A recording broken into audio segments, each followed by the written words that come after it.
Halo para kultivator, kembali dengan saya lagi Felix. Dan itu ya, bagi kalian yang pengennya Saulen nabung episode dulu supaya durasinya panjang, nah udah aku buatin sesuai permintaan kalian. Full cerita doang dari episode 1 sampai episode 150. Durasi total hampir 24 jam. Awas aja kalau sampai nggak ditonton.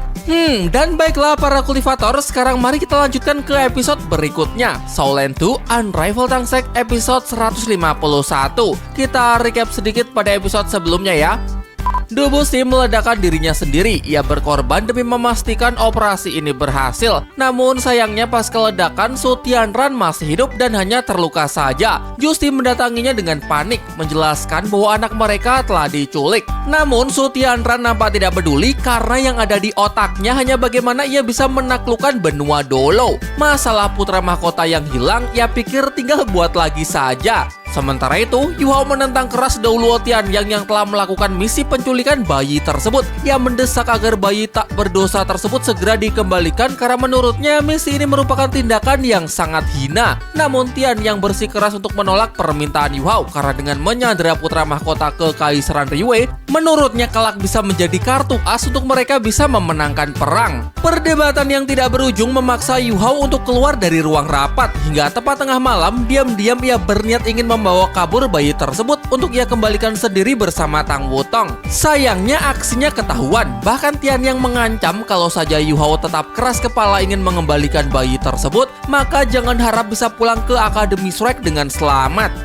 Waduh, makin panas aja ya kan? Apakah perseteruan antara beda generasi ini akan sampai dibawa ke medan pertempuran? Menarik, tapi sebelum mulai seperti biasa, saya akan memberikan peringatan spoiler warning bagi kalian yang belum dan ingin menyaksikan dongguannya secara langsung, karena jelas konten kali ini akan mengandung full spoiler. Jadi tonton langsung dulu ya agar kalian tidak kehilangan experience sinematiknya. Nontonnya di mana senior? Ada kok di aplikasi WTV, terserah mau di web resmi, download di Play Store maupun di App Store. Dan baiklah para kultivator, ayo kita bahas Saulen 2 Unrivaled Tangsek episode 151. Kalau kalian sudah siap, mari kita mulai.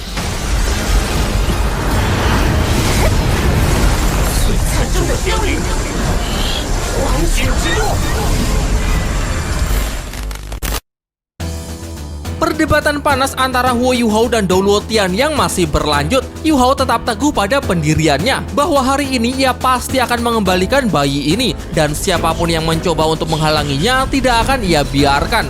Kedua kubu pun saling adu aura farming di mana terpancar benturan dua kekuatan yang luar biasa dahsyat. Tianyang juga harus mengakui bahwa meskipun dirinya adalah seorang super Dou Luo level 97, namun ketika ia melawan aura dari dua bocah di hadapannya, ia tetap tidak mampu lebih unggul. Yah, sepertinya perseteruan mereka akan dibawa ke jenjang yang lebih serius. Tianyang mengajak Yu Hao untuk berpindah lokasi ke tempat terbuka yang jauh lebih sepi. Takutnya markas ini bisa-bisa akan ikut hancur. Sesampainya di medan pertempuran, Tianyang menggertak Yu Hao dengan nyala api yang berkobar di sekeliling mereka, sambil mengatakan bahwa ia hanya akan memberinya satu kesempatan untuk menyerah. Tetapi kalau tetap keras kepala, maka tanggung sendiri akibatnya. Yu Hao kemudian menengok ke arah bayi yang ia sedang gendong untuk memastikan keamanannya. Mungkin ia juga sempat merasa ragu apakah dirinya bisa bertarung sambil melindungi bayi ini. Namun Tang Wutong memberinya isyarat untuk tidak perlu khawatir, karena ia pasti tidak akan membiarkan Yu Hao untuk bertarung sendirian. Huo Yuhao menyampaikan permintaan maaf atas kelancangannya kepada senior Tianyang. Tetapi kalau memang beginilah akhirnya, maka ia juga tidak akan ragu. Pertarungan pun tidak terhindarkan. Yu Hao menyatakan bahwa senior Tianyang adalah orang yang sangat ia hormati. Akan tetapi tindakannya dalam menyandera bayi hanya untuk mengancam Kekaisaran Liyue sama sekali tidak bisa dibenarkan. Namun Dou Luo Tianyang mempunyai pembenarannya sendiri. Ia bertanya kepada Yu Hao, memang tahu apa anak kecil seperti mereka mengenai seberapa berat makna sebuah kata negara yang harus ia lindungi. Apa yang ia perjuangkan juga demi masa depan dari benua Dolo. Jadi meskipun nantinya ia akan dikenal buruk dalam sejarah, maka ia pun tidak akan keberatan. Dou Luo Tianyang kemudian merilis teknik cincin roh kelima, bara matahari tanpa batas, sebuah teknik serangan area yang mampu memunculkan banyak ledakan api dari bawah tanah. Namun jangan lupa kalau Wo Yuhao adalah pemegang atribut es tertinggi, sehingga melalui domain es salju ultimate-nya, dalam sekejap ia sanggup membekukan kekuatan matahari tersebut. Doulo Tianyang kembali membara. Kali ini ia merilis teknik cincin roh ke-6, cahaya suci Corona Matahari, yang mana dominasinya dapat langsung menjatuhkan Tang Wutong. Untuk pertama kalinya, Yuhao merilis teknik cincin roh ke-8 Meteor Es. Ya, seperti yang terlihat, ini merupakan teknik cincin roh merah ratusan ribu tahun yang diperolehnya dari Xiaobai, sang raja beruang es, yang siap ia adu melawan matahari mini milik Doulo Tianyang. Wo Yuhao kali ini benar-benar menunjukkan dominasinya sebagai MC, bahkan sambil masih menggendong seorang bayi di salah satu tangannya. Jadi hanya dengan menggunakan satu tangan saja, ia sudah mampu menekan habis-habisan seorang super Doulo. 得罪了，前辈。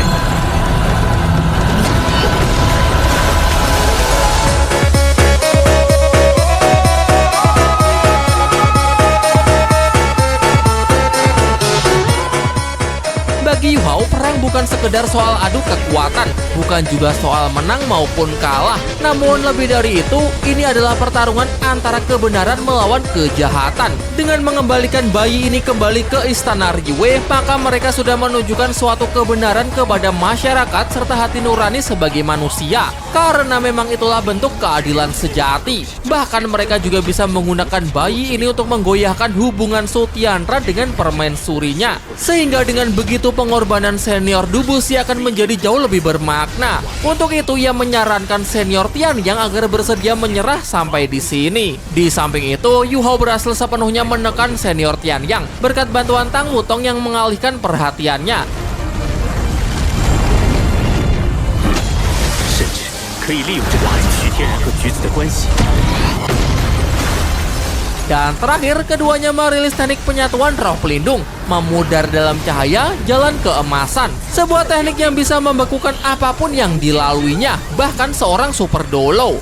Nampaknya setelah melihat tekad generasi muda di hadapannya, cukup untuk melunakkan hati orang tua yang satu ini. Pada serangan terakhir, ia menurunkan senjatanya dan sengaja tidak menghindar. Namun para Fenggo Doulo dari Kekaisaran Dowling sepertinya tidak terima dengan kekalahan senior mereka. Bersama-sama mereka masuk ke pertempuran untuk menyerang Wo Yuhao dan Tang Wutong. Keduanya pun tidak tinggal diam, hingga dirilislah teknik roh gabungan berikutnya, menciptakan teknik yang sangat kuat bernama Tita Sejati dalam kehampaan. Badai spiritual. Daya serangnya cukup untuk melumpuhkan keempat Fenggo Doulo tersebut lalu menjatuhkannya. Tak ingin berlama-lama lagi, setelah ada kesempatan, Yuhao bersama Tang Wutong segera pergi meninggalkan mereka untuk langsung menuju ke istana Kekaisaran Riyue dan mengembalikan putra mahkota. Doulo Tianyang bangkit, namun ia memilih untuk tidak mengejarnya, dan sebaliknya dirinya sudah merasa cukup tercerahkan. Di samping itu, ia benar-benar kagum dengan kemampuan dua generasi muda tersebut. Menurutnya, jika pada usia yang sama, ia dan para Fenggo Doulo yang ada di sini masih jauh dari kata setara. Dengan tingkat setinggi ini pada usia yang masih sangat muda, ia menilai bahwa masa depan mereka berdua benar-benar tidak terbatas. Kemudian setelah semua kejadian ini, Doulo Tianyang menyatakan kalau operasi sudah selesai. Maka dari itu ia meminta mereka semua agar segera bubar dan berkemas untuk segera pulang. Dalam perjalanan kembali ke markas, Dai Hao meminta penjelasannya kepada senior Tianyang mengenai pertarungan barusan mengapa senior sengaja mengalah.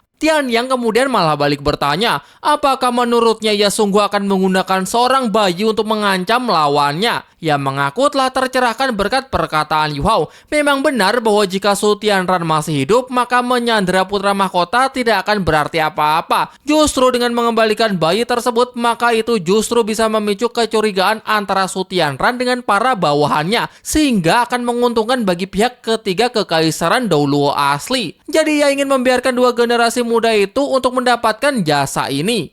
Di sisi lain, kita diperlihatkan permaisuri Jushi yang masih mengalami duka mendalam akibat insiden ini. Yah, selayaknya seorang ibu yang tidak bisa merelakan kepergian putra kesayangannya, Su Yunhan. Dalam kesedihannya, ia menyatakan bersedia melakukan segalanya agar putranya bisa kembali, seperti melepas posisinya sebagai permaisuri atau bahkan termasuk melupakan ambisinya untuk balas dendam.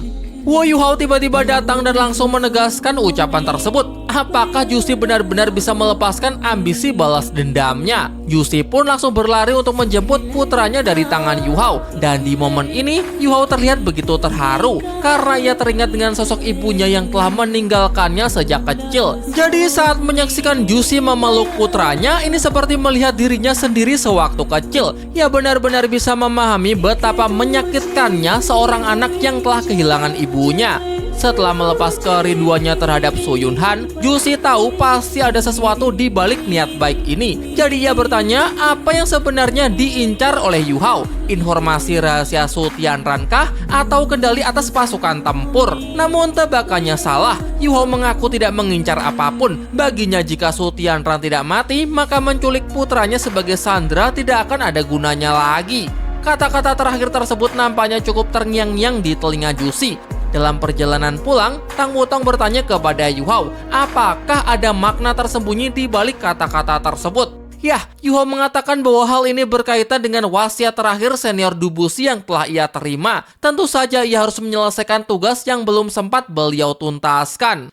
Sementara itu, di markas puncak pegunungan Mingdu, terlihat Jenderal Dai Hao yang nampak pusing memikirkan strategi apa yang bisa ia gunakan untuk bisa memenangkan perang melawan Kekaisaran Liyue. Di tengah kebuntuannya, Yu Hao datang menghadap yang seketika langsung menyulut emosinya. Ia bahkan mengecam Yu Hao yang berani-beraninya kembali setelah melakukan tindakan yang dinilai sebagai pengkhianatan. Tetapi Yu Hao kembali menegaskan bahwa rencana menyandera putra mahkota Su Yunhan sama sekali tidak efektif jika Su Tianran masih hidup. Ia sangat mengenal karakter Su Tianran. Orang itu merupakan sosok pemimpin yang sangat kejam, yang sama sekali tidak akan pernah menunjukkan belas kasihannya bahkan untuk putranya sendiri. Tetap tidak akan goyah sedikit pun walau harus mengorbankan nyawa putra mahkota. Dan sebaliknya, kepergian Su Yunhan hanya akan membuatnya semakin menggila. Murkanya kian membara hingga terus melakukan kekejaman tanpa batas demi memperluas kekuasaannya. Tapi sekarang bayi tersebut sudah dikembalikan sehingga bencana besar bisa sedikit dihindari. Mendengar itu, Dai Hao jadi teringat dengan perkataan senior Tian yang sebelum pulang meninggalkan markas. Mengenai operasi mereka sebelumnya, hanya memiliki satu tujuan, yaitu membunuh Kaisar Kekaisaran Liyue, Su Tianran. Pada akhirnya, tetua Dubushi memilih untuk mengorbankan nyawanya hingga berhasil membuat Su Tianran terluka parah. Selain Dubushi, semuanya telah kembali dengan selamat, sehingga operasi ini dianggap telah selesai. Dai Hao menegaskan bahwa senior Tian yang sendirilah yang mengatakan kalau operasi ini sudah tuntas. Jadi dengan begitu, maka beban besar di pikirannya pun juga sudah menghilang. Lalu, Yu Hao memberinya informasi bahwa dalam perjalanan menuju ke sini, ia melihat sejumlah pasukan Kekaisaran Liyue yang sudah mulai bergerak. Paling cepat setengah bulan, paling lambat 1 bulan, perang akan meletus. Dai Hao nampak sangat mencemaskan hal ini mengingat kekuatan tempur di pihak mereka masih kalah jauh. Kekaisaran Tianhun sudah berada di ambang kehancuran, sehingga jika hanya mengandalkan kekuatan Kekaisaran Xingluo dan Kekaisaran Dowling saja untuk menghadapi ratusan ribu pasukan Kekaisaran Liyue dalam pertempuran terbuka, pasti luar biasa berat, bahkan peluang kemenangannya hampir mendekati nol. Yu Hao kemudian coba memetakan medan pertempuran. Di sini terlihat kalau seorang diri Kekaisaran Liyue harus menghadapi 3 kekaisaran benua Douluo sekaligus. Garis pertempuran pasti akan terbentang sangat panjang, sehingga mau tidak mau Kekaisaran Liyue haruslah mengerahkan seluruh kekuatannya. Dan saat kekuatan fokus keluar, maka bagian pertahanan dalam akan menjadi lebih rentan, sehingga disitulah peluang yang bisa pihaknya manfaatkan. Jenderal Dai Hao menanggapi kalau itu semua orang juga sudah paham. Namun masalahnya, Kekaisaran Liyue telah menempatkan ribuan pemandu roh deteksi, baik di darat, laut, maupun udara di sepanjang garis perbatasan. Jadi ketika ada pergerakan pasukan yang mencurigakan, sekecil apapun itu pasti akan langsung terdeteksi dan sanggup diantisipasi dengan mudah. Terkecuali ada orang dengan kemampuan penyusupan tingkat tinggi seperti Yu Hao. Jika tidak, maka dipastikan mustahil untuk bisa menembus ke belakang garis musuh.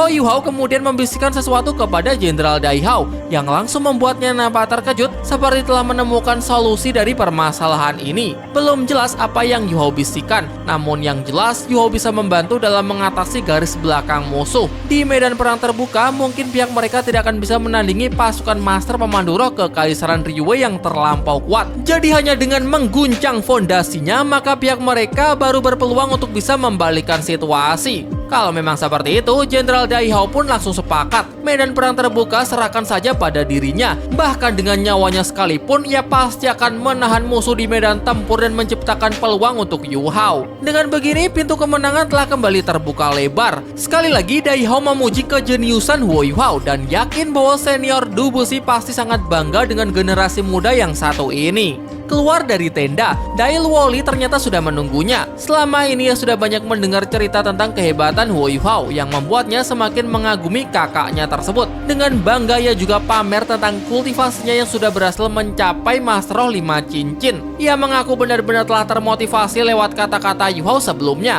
bahwa asalkan ada tekad, maka tidak ada yang mustahil di dunia ini. Semenjak itu ia selalu berlatih keras, berharap suatu hari bisa bertempur berdampingan dengan Huo Yu Hao. Yu Hao yang mendengarnya pun turut bangga. Jadi sebagai bentuk apresiasi, ia berjanji jika nanti Dai Luoli sudah berhasil mencapai level 70, maka ia sendirilah yang akan mencarikan cincin monstro yang cocok. Selepas itu, Tang Wutong merasa cukup senang melihat Yu Hao yang lebih rileks dari biasanya ketika bertemu dengan keluarganya. Huo Yu Hao sendiri juga tidak tahu persisnya, tetapi yang ia rasakan dendam dan permusuhannya terhadap Jenderal Dai Hao kini semakin memudar, di mana Tang Wutong kemudian menebak bahwa penyebabnya bisa jadi karena Yu Hao telah melihat wibawa dan tanggung jawab seorang jenderal pasukan yang sejati. Pertanyaan berikutnya, bagaimana selanjutnya Yu Hao bisa mengelola hubungan kekeluargaan tersebut? Kalau soal itu, kata Yu Hao, mungkin bisa dibicarakan nanti setelah perang usai ya. Di tempat lain, tepatnya di istana Kekaisaran Liyue, sepertinya beberapa waktu telah berlalu semenjak insiden penculikan putra mahkota. Diperlihatkan Jusi yang tengah memakai armor lengkap. Su Tianran masuk ke ruangannya, di mana ia juga nampak telah sepenuhnya pulih. Untuk memberitahunya bahwa pada fajar nanti pasukan mereka akan mulai bergerak. Jusi kemudian mengajukan sebuah permintaan sebelum berangkat menuju ke medan perang. Ia mengaku trauma dengan insiden hilangnya putra mahkota, dan karena tugas kali ini akan memakan waktu yang sangat lama, jadi ia ingin membawa Su Yunhan untuk ikut bersamanya agar bisa menjaga dan merawatnya secara langsung, agar kejadian serupa tidak terulang lagi. Dari nada bicaranya, nampak bahwa Su Tianran tidak menyetujui permintaan tersebut. Bagaimana bisa Jusi berpikir untuk membawa calon pewaris tahtanya ke medan perang? Tidak cuma menolak, bahkan Su Tianran menganggap kalau permintaan Jusi ini sudah sangat keterlaluan. Menurutnya putra mahkota akan jauh lebih baik tetap tinggal di istana bersamanya. Ia meminta Jusi agar tidak perlu cemas karena selama Jusi pergi bertugas, ia pasti akan merawat putranya dengan baik dan tidak akan pernah membiarkan hal buruk apapun sampai menimpanya.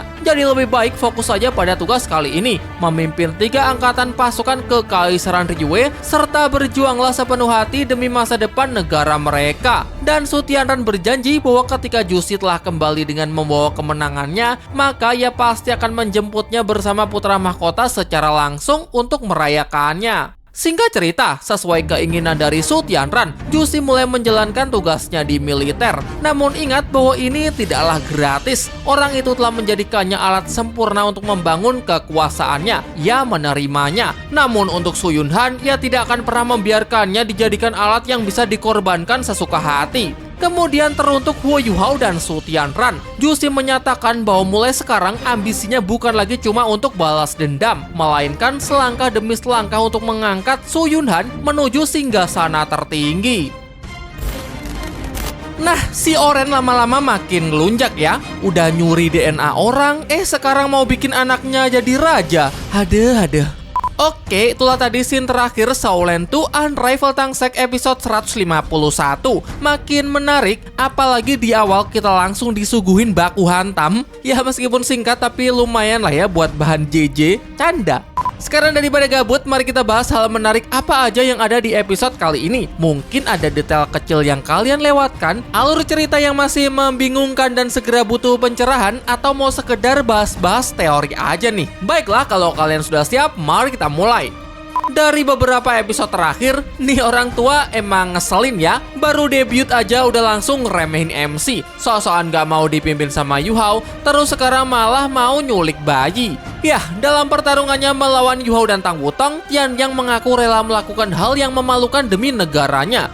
Kalau mau dibilang sebagai generasi tua, sebenarnya Tian Yang ini masih jauh lebih muda dari Dubushi, Ye Sisui maupun Long Xiaoyou. Dia usianya baru 150 tahun. Yah, baru 150 tahun. Bandingin dengan Dubushi yang usianya udah 270 tahun, Long Xiaoyou 260 tahun, Ye Sisui dan Mu En juga sekitaran segitu. Beda lebih dari 1 abad. Mungkin yang dimaksud di sini adalah Super Dolo generasi terakhir di eranya ya.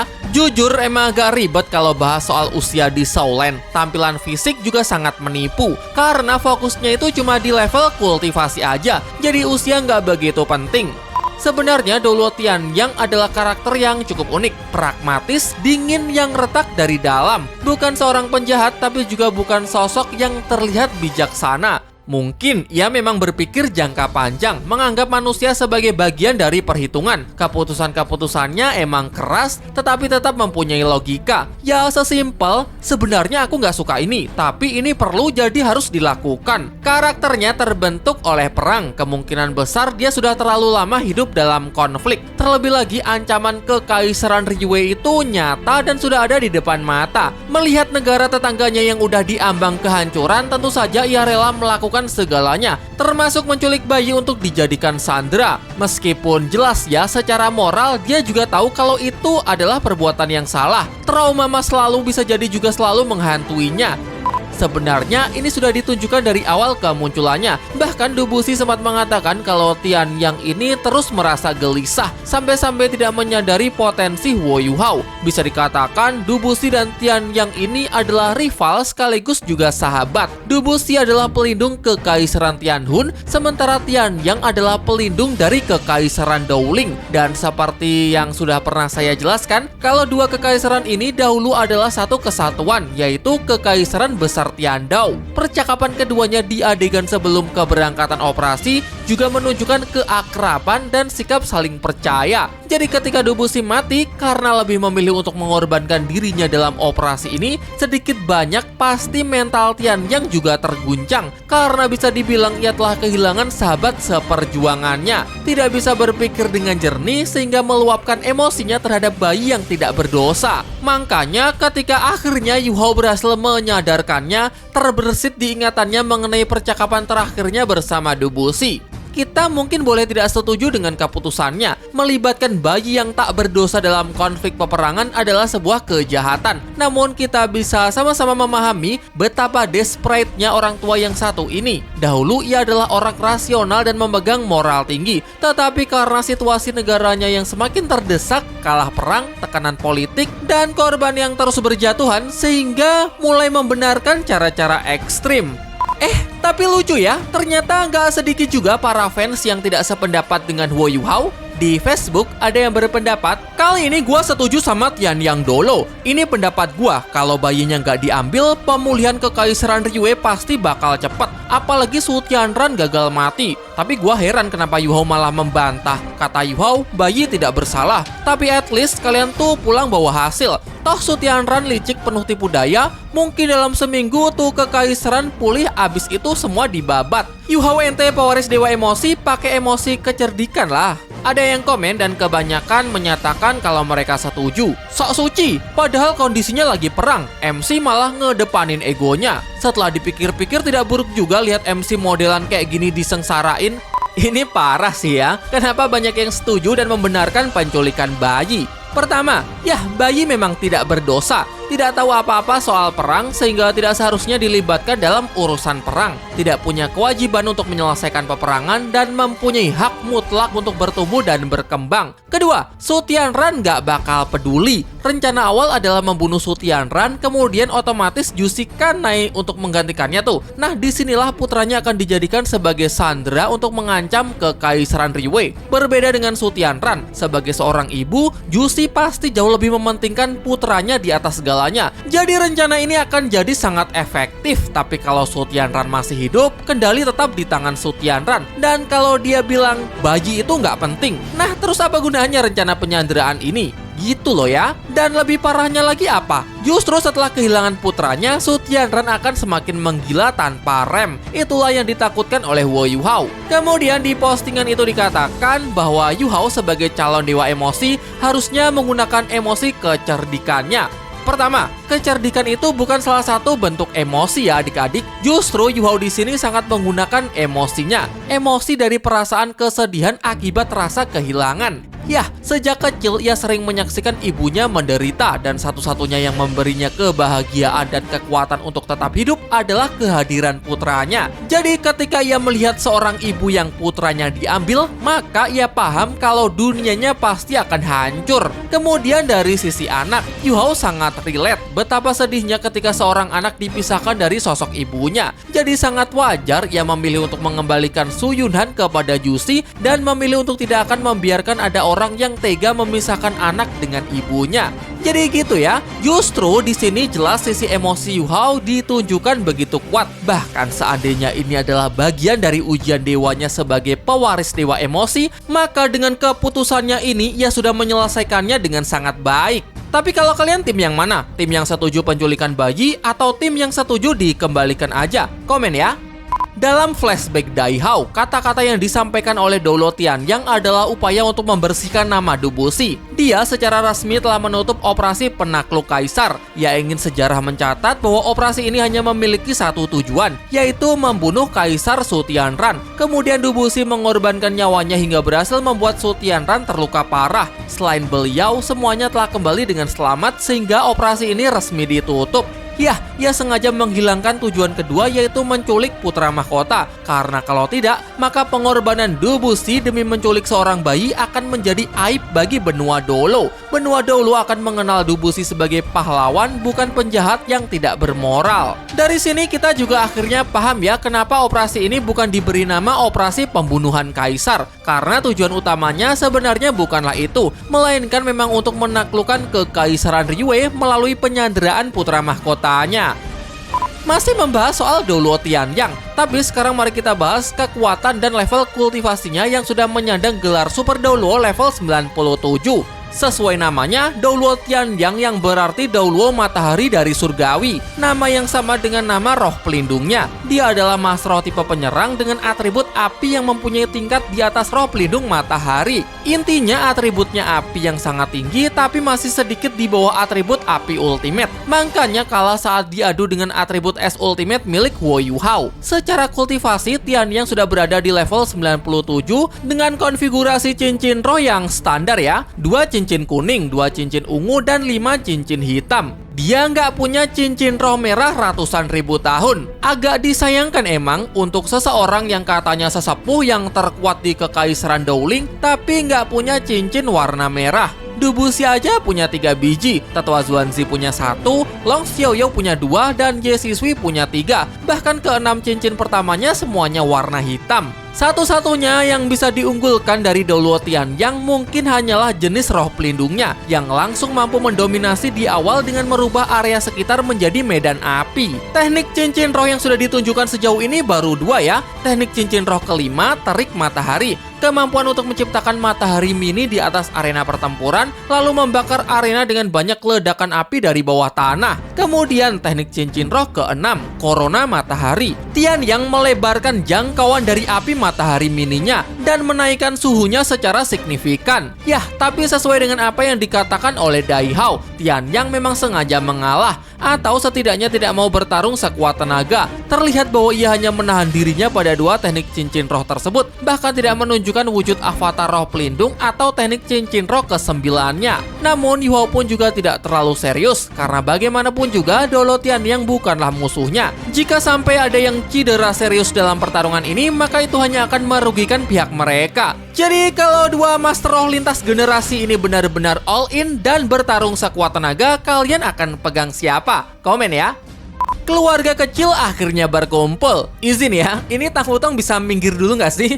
Kata-kata Yu Hao yang ngena di hati Jushi. Yu Hao bilang, selama Su Tianran belum mati, maka menyandera bayi ini tidak ada gunanya. Dengan kata lain, Yu Hao sedang memperingatkan Jushi bahwa Su Tianran tidak pernah benar-benar peduli dengan anaknya, yang mana kelak hanya akan dijadikan alat untuk mencapai ambisinya sendiri. Setelah mendengar itu, justru ambisi Jushi lah yang sekarang makin besar. Kalau dulu ia cuma ingin balas dendam atas kematian kematian ayahnya akibat jadi korban perang melawan Kekaisaran Xingluo, tapi sekarang setelah punya anak, yang ingin anaknya mendapatkan tahta tertinggi di Kekaisaran Liyue. Ya, ini wajar sih, dia sebenarnya cuma nggak mau anaknya bernasib sama dengan ibunya, yaitu hanya dimanfaatkan sebagai alat untuk memenuhi ambisi Su Tianran. Tapi kenapa ya di scene terakhir ini Su Yunhan udah gede aja? Jangan-jangan udah time skip ya? Gak ada keterangan sih, sehingga ada dua kemungkinan. Pertama, ini hanyalah imajinasi Jushi, atau yang kedua, ini memang time skip 2-5 tahun ke depan. Tinggal tunggu waktu aja ya sampai Yu Hao tahu kalau Su Yunhan sebenarnya adalah anaknya. Tapi bisa dibilang sebagai anak gak sih? Karena Yu Hao kan cuma diambil sampel darahnya aja. Coba komen gimana menurut pendapat kalian. Tolong jangan dibully ya, Dai Luoli masih di level 50-an, dan itu emang wajar kok. Dilihat dari flashback masa kecilnya, dari tampilan usianya emang gak jauh beda dari Yu Hao. Mungkin cuma selisih 3-4 tahun aja. Kita bandingin dengan Susansi, Bebe maupun Jiang Nanan yang usianya 2 tahun lebih dari Yu Hao. Levelnya juga baru 70-an. Jadi di usianya sekarang masih punya 5 cincin itu tergolong normal. Ingat, dia bukan MC. Kalau Dai Luoli jadi MC terus nemu banyak kodam mah pasti udah jadi limit dulu itu. Bercanda ya. Lagi-lagi Tang Wutong notice kalau kebencian Yu Hao terhadap ayah dan saudara-saudaranya sudah tidak terlihat lagi. Dan Yu Hao juga emang udah mengakui hal itu. Tapi kemudian Tang Wutong nyindir. Terus gimana soal hubungan keluarga kita? Kalau boleh ngomong langsung, Tang Wutong mungkin akan bilang, kapan nikahin aku bang? Bentar ya dek, masih mau perang ini. Bercanda.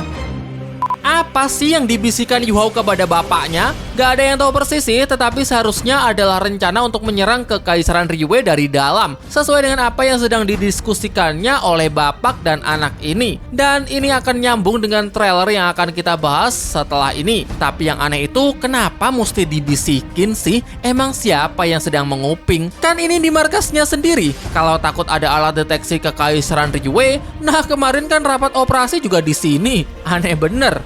Dan sekarang terakhir kita akan bahas trailer yang akan rilis minggu depan. Trailer Soul Land 2 Unravel Tangsek episode 152. Sekte Tang akhirnya turun ke medan perang. Sesuai dengan perkataan Yu Hao, bahwa ini adalah kesempatan yang sangat bagus bagi sektenya untuk memberikan kontribusi besar terhadap benua Dolo. Ini mungkin nyambung dengan apa yang dibisikkan Yu Hao kepada Dai Hao mengenai rencana penyerangan dari dalam, di mana Yu Hao mungkin akan memanfaatkan dimensi nekromansinya untuk berteleportasi. Di dimensi ini juga diperlihatkan sosok Erbai, tubuh Xiao Bai yang telah bermutasi dan menjadi penguasa di dimensi nekromansi. Penyerangan dilakukan di salah satu markas pasukan Kekaisaran Liyue. Tidak jelas ini markas yang mana. Dilihat dari wilayah yang bersalju, mungkinkah ini adalah ujung utara ekstrim? Tapi kan dulu sudah diusir nggak sih? Bisa jadi ini adalah upaya Yu Hao untuk merebut kembali kota naga yang merupakan kampung halaman dari Nan Xiu Xiu. Ya, kita tunggu dengan sabar aja lah ya, pasti terjawab kok minggu depan. Akhir kata, terima kasih bagi kalian yang udah nonton sampai akhir. Sehat-sehat para kultivator, dan kita ketemu lagi di video selanjutnya. Dadah!